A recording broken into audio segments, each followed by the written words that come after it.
Hi guys! We have another reaction video. Ito siya, sandali. Sabi niya,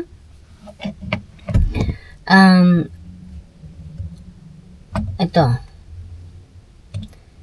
Ito ay reaction video tungkol kay Vanessa Antonio. Yeah, sabi niya, women are no longer looking for a partner for survival. We can already afford to feed ourselves. We don't need you to help us survive, but we need you on a higher level. Hindi na namin kailangan ng bare minimum. O ayan, natututo ng ating mga kababaihan sa Pilipinas. Alam nyo girls, hindi lang naman ito para dahil sa yung pagkakaroon ng partner, okay? Na kailangan mong magsumikap, okay? Or doon ka palang magsusumikap. Kapag ikay nagkaroon ka pa lamang ng partner, ng asawa, ng mga anak. No, dapat ever since before, pagkatapos mo ng pag-aaral mo, okay? Nung nakatapos ka na ng pag-aaral, dapat noon mo yan sinimulan, di ba? Nakatapos ka ng pag-aaral, naghanap ng trabaho, doon mo yan sinimulan na magtrabaho at maghanda para sa sarili mo, okay? Maghanda para sa kinabukasan mo, okay?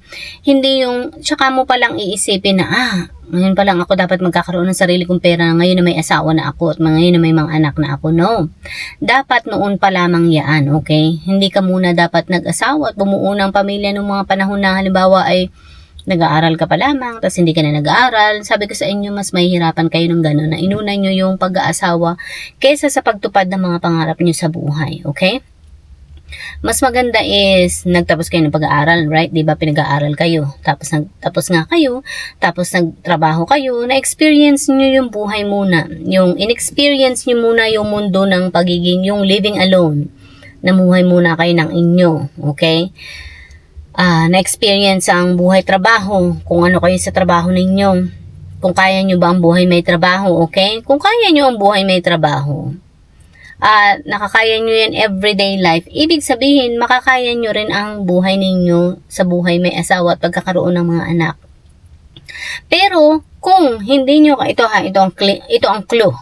Kung hindi nyo kaya ang buhay trabaho, okay? Tapos, madalas kayong sumusuko, wala kayong tinatagalan na trabaho, wala kayong tinatagalan na hanap buhay, okay? Puro kayo simula, wala kayong tinatapos. Yun ang clue sa sarili ninyo, ano? Ibig sabihin, hindi nyo rin kakayanin ang magkaroon ng pamilya. Magkaroon ng sariling pamilya. Dahil sinasabi ko sa inyo, mas mahirap ang buhay may pamilya. May asawa, may mga anak, kesa ang magtrabaho. Ang magtrabaho, sure, di ba, papasok ka sa trabaho. Kailangan mo lang, papasukan mo yung schedule mo. Magtatrabaho, kikita ng pera. Magtatrabaho 5 to 6 days a week or some people even, 7 days a week. So yun ang kailangan mong gawin.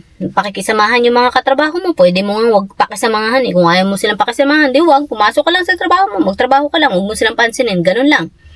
Pero sa buhay may asawa, ang laking responsibilidad niyan.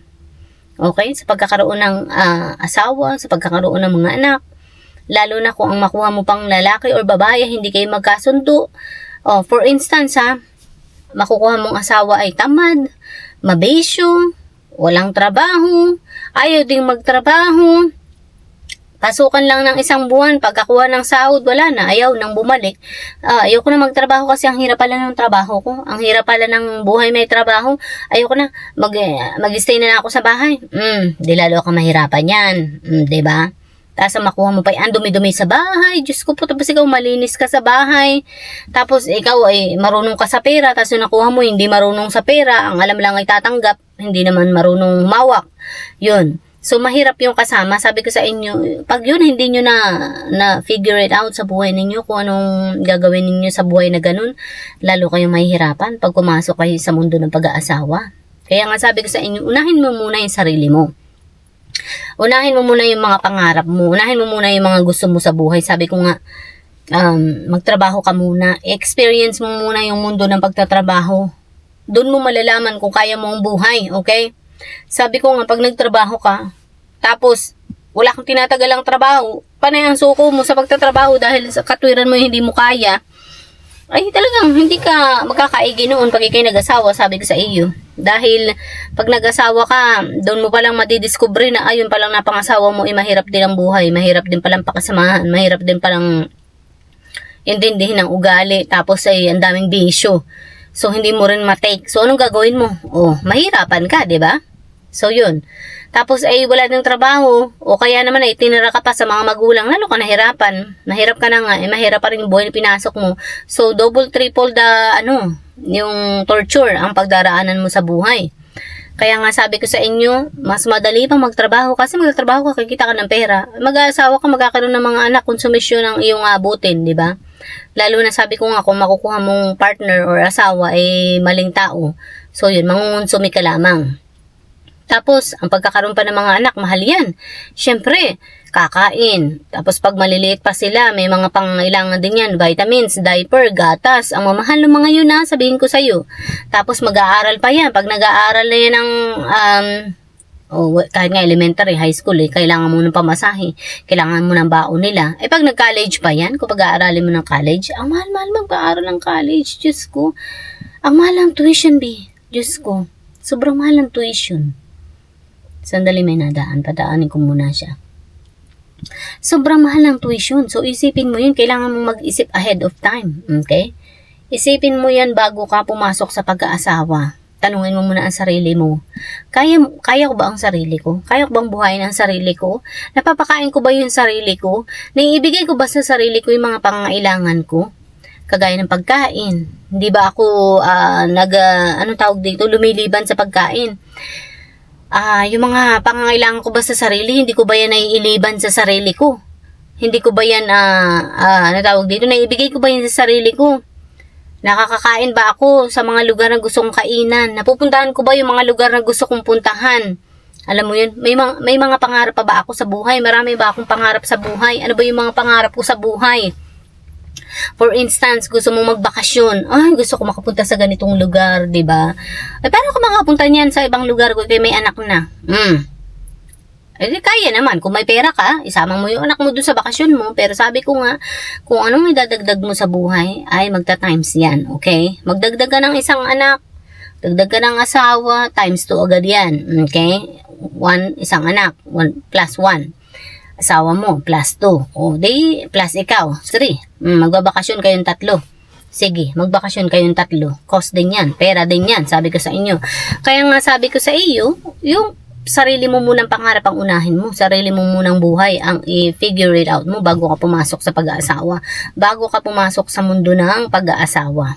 Okay? Sarili mo muna ang iyong tutugunan. Sarili mo muna ang kikilalanin mo. Sarili mo muna ang i-explore mo kung ano ba yung gusto mo sa buhay. Let's say, sabi ko nga gusto mong magbakasyon. Hindi mo yung magagawa pag ikay nagkaroon ng anak unless isama mo yung anak mo and another gastos din yan. And dagdag gastos din yan. Okay? Pwede naman, basta malaki lamang ang iyong kaperahan at pwede mo silang isama. Kaya lang sabi ko nga, pag nagbakasyon ka at 3 na kayo, kaya nga dapat sabi ko, sarili muna ang uunahin mong solusyonan, sarili muna ang i-explore mo kung anong gusto mo sa buhay. Explore mo at kilalanin mo ang sarili mo kung ano ba talagang gusto at ayaw mo sa buhay, okay? Sabi ko nga, naiibigay mo ba sa sarili mo mga pangangailangan mo at hindi mo ba, anong tawag dito yun? Parang hindi ka na-deprive sa sarili mo. Okay? Kahit man lang pagkain sa Jollibee, anytime you want, McDonald's, anytime you want, makabili ng mga kailangan mo sa Watson, anytime you want. Tinanong mo ba yun sa sarili mo? Kung ang lahat ng sagot ay yes, naibigay ko yun sa sarili ko, anytime, pumunta ako sa McDonald's, kaya ko yan gawin. Anytime, pwede ako pumunta sa Jollibee, walang problema. May pera ako, walang problema. Anytime, punta ako ng Watson, nabibili ko yung gusto ko, kailangan kong ng ganito ganyan, nabibili ko sa sarili ko. Pag yun ang sagot doon na yes, ibig sabihin, pwede ka nang magpamilya. Kaya mo nang tustusan ang pamumuhay pag ganun. Hindi ka na nahihirapan sa pamumuhay pag ganun. Pero pag ang lahat ng yan ay hindi nga ako maka-Jollibee. Ni minsan nga, hindi ko naranasan mag-Jollibee or McDonald's. Watson pa kaya? Edi ibig sabihin, mali ang ginagawa mo. Hindi ka dapat muna nagbuo ng mga bagay or pamilya na hindi mo kayang tustusan sa sarili mo. Okay? Ang malaking tanong sa sarili ay dapat ay kailangan mo munang kaya mo bang tustusan ang sarili mo? Okay, bago ka lumundag sa panibagong mga kagastusan. Alright, ibig sabihin lumundag sa panibagong pamilya or pagbuo ng panibagong buhay at pamilya. Alright, wala na akong oras dahil 8:37 na. Saka na ulit tayo mag-charingan, ay mag-kwentuhan. Okay, bye!